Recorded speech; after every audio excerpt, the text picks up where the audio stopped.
Relever les défis de la pauvreté dans le milieu rural, lutter contre les inégalités sociales, créer une classe sociale moyenne en RDC, voilà entre autres motivations du programme de développement de 145 territoires à la base dans la République démocratique du Congo. Le Nord Kivu, province pilote dans la matérialisation de cette gigantesque vision du président de la République Félix-Antoine Tshisekedi, lance ce 29 septembre 2022 l'ambitieux PDL 145T depuis le territoire de Massissi dans le groupement Kamourunza via son Excellence lieutenant général Constant Dimakongba, gouverneur de la province. Mon plaisir et ma joie sont d'autant plus immenses que la province du Nord Kivu, toujours pilotée à bien d'égards, est encore aujourd'hui la toute première de la République démocratique du Congo à matérialiser cette vision ambitieuse du chef de l'État qui va impacter la vie socio-économique de la population à la base. Le Nord Kivu devient ainsi la vitrine par excellence de la matérialisation de cette gouvernance de proximité, gage de développement intégré et intégral de notre pays. Satisfaction des écoliers sur place qui remercient les autorités congolaises. Merci encore une fois de plus pour la pérennisation de la gratuité de l'enseignement primaire de l'enfant congolais et au centre d'intérêt et qui avantage plus l'élève fille qui a aujourd'hui un grand effectif par rapport aux garçons. Le PDL 145T constitue des investissements massifs en milieu rural pour créer un équilibre social conformément aux objectifs qui cadrent avec les plans d'action prioritaires de la province du Nord Kivu. Plus de 80 projets pour cette première phase des 6 mois en faveur de territoires bénéficiaires, 6 au total en province. Les infrastructures des bases dans les secteurs de santé et éducation seront remises d'ici février 2023. Sous les applaudissements quand même. Précisons que d'autres projets, notamment dans le secteur de l'électrification, du développement, de l'autonomisation de la femme et des jeunes, sont repris dans le PDL 145T, notamment dans sa deuxième phase. Comment prévenir ou comment faire l'alimentation pour prévenir le cœur?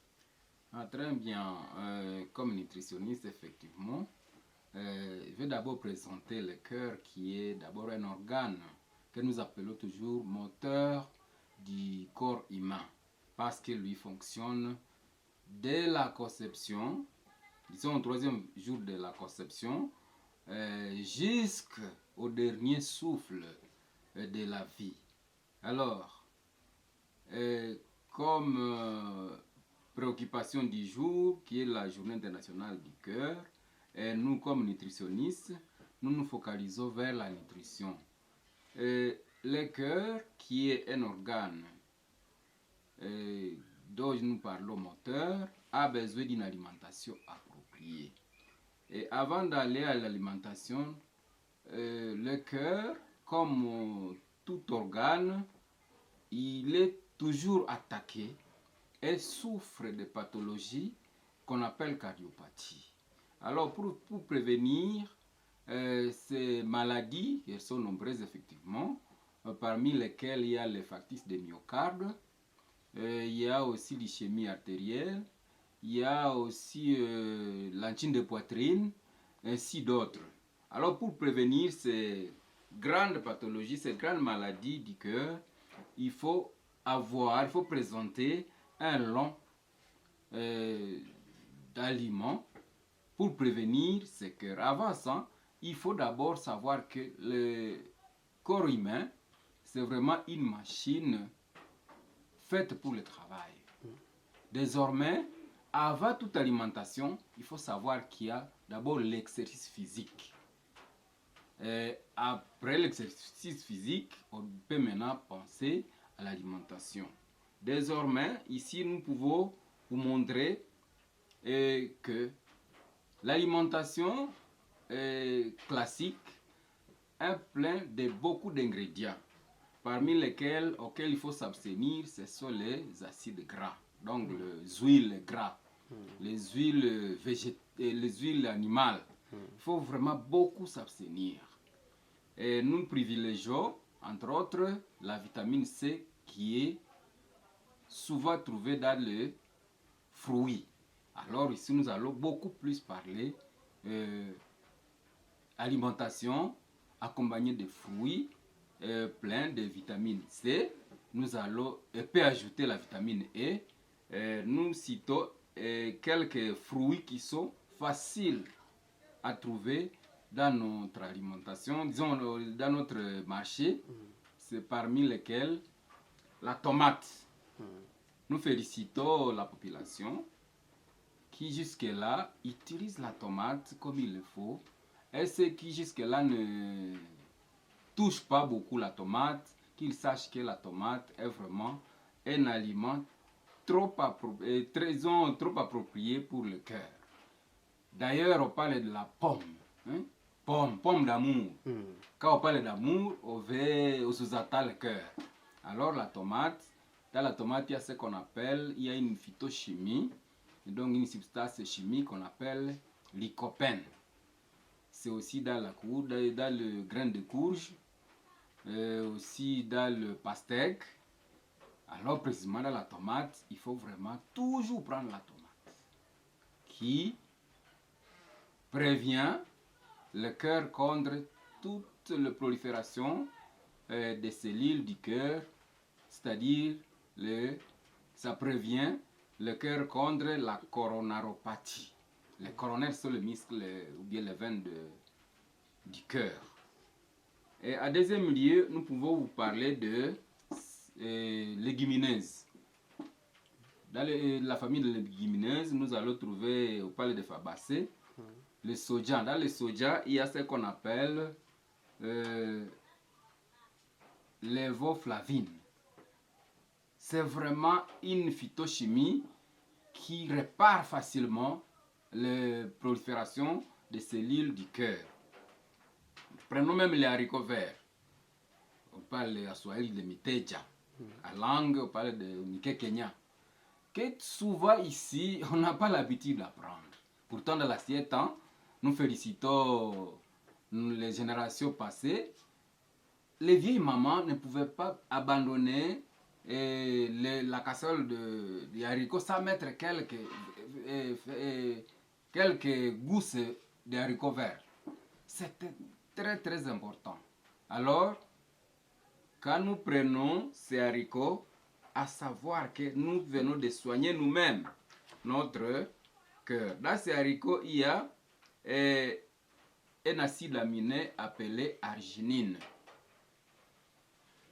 En troisième position, je vais vous parler de l'ail. Là, je cite au moins quelques aliments facilement trouvés sur le marché local.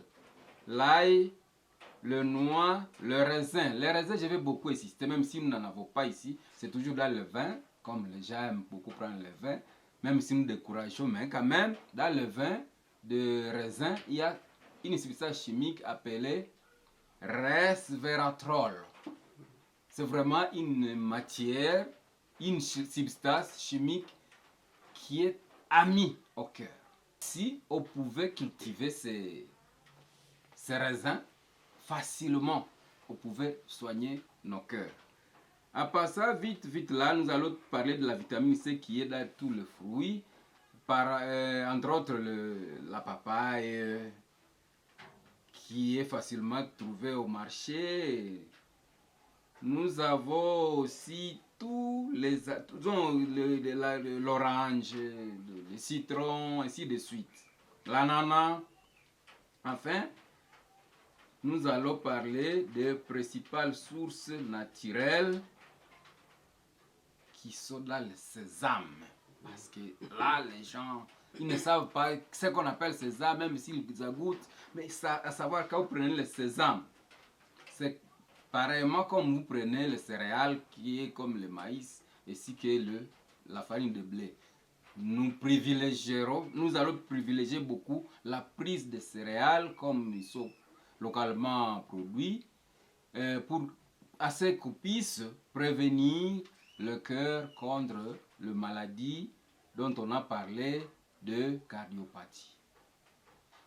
Oui, avez-vous un message aussi à particulier avant de boucler notre interview? Le message est clair. Nous avons d'abord parlé de la mode de vie qui doit être accompagné d'exercice physique. À part cet exercice physique, il faut vivre la joie. Quand on a créé la joie, on est en train de se prévenir contre la maladie du cœur et surtout quand on s'abstient, quand on quitte du monde solitaire vers la vie de la société. C'est vraiment un comportement, un changement de comportement. Et quand nous sommes en train d'aller vers un monde de la vie sociale, c'est vraiment une particularité de créer à partir de notre cœur un changement de vie et surtout un changement de compétences. Papa Tadé, nous vous disons merci. Plutôt c'est moi qui dis merci à la télévision. Nashukuru sana bwana journaliste kutuchagua. Mimi ni Papa Tadé nikiwa nutritionniste de formation. Na leo ikiwa siku kuu ya internationali ya moyo. Moyo ni kiungo ambacho kinatumika tangu kuzaliwa hadi kutoshwe pumzi la mwisho. Na leo ikiwa siku kuu yake, lazima sisi kama wenye lisho bora, tukiwa vile watu wenye siansa, de scientifique, lazima tuonyeshe watu vitu vinavyosaidia kusudi waweze kujikinga na malaria ya moyo ambayo imesumbua ulimwengu mzima. Tutataja karibu vitu 12. Ya kwanza, tufanye kwanza kazi, tutembee, tutumikishe mwili. Ya mwisho tutasema tuwe wenye kicheko, furaha, sababu wakati furaha iko tunajitunza wenyewe. Tukiwa wenye lisho bora, lazima tuonyeshe kwanza chakula iliyoko katika soko zetu. Ya kwanza ni soja. Soja hata wengi wanasema kwa Kifaransa na ikigeuza wakisema ni nyama ya majani. Ndiyo, soja kuna kitu inaitwa isoflavone. Ni substance iliyoko ndani. Ndio kitu inatunza moyo. Ndani ya maharagi vile kuko kitu inaitwa arginine. Ni asidi amine ya lazima sana kwa kutunza moyo. Ya tatu utasema raisin. Sijui tutasema nini kwa Kiswahili. Ile wanaotengeneza nao divai na inalimwa huko Italia na kule kwa Asia Oriental kwenye Yesu alizaliwa. Hapa tuseme banane. Banane vile inasaidia. Yaani vitika nusu tu tunatumia, iko dawa ya moyo. Ina prevenir, inakinga mwili, sababu sisi tunasema mambo ya kujikinga ni bora kuliko kuponyeshwa. Ya sita tutasema mambo ya vitamini A inakuwa ndani ya makalanga, ndani ya manua zote, mbegu zote zinachukua vitamini A inayosaidia watu kuzaa vema. Ya saba tutasema vitamini C ndani ya matunda, na hapo tutaweka kabisa mkono. Matunda yote hasa papai ni matunda inayostahili. Tomate vile ni litunda, japokuwa tunaandika ndani ya legume. Ndani ya tomate kuna kitu inaitwa lycopene. Hii lycopene vinapatikana ndani ya mbegu ya maboke, ile ndani ya pastèque.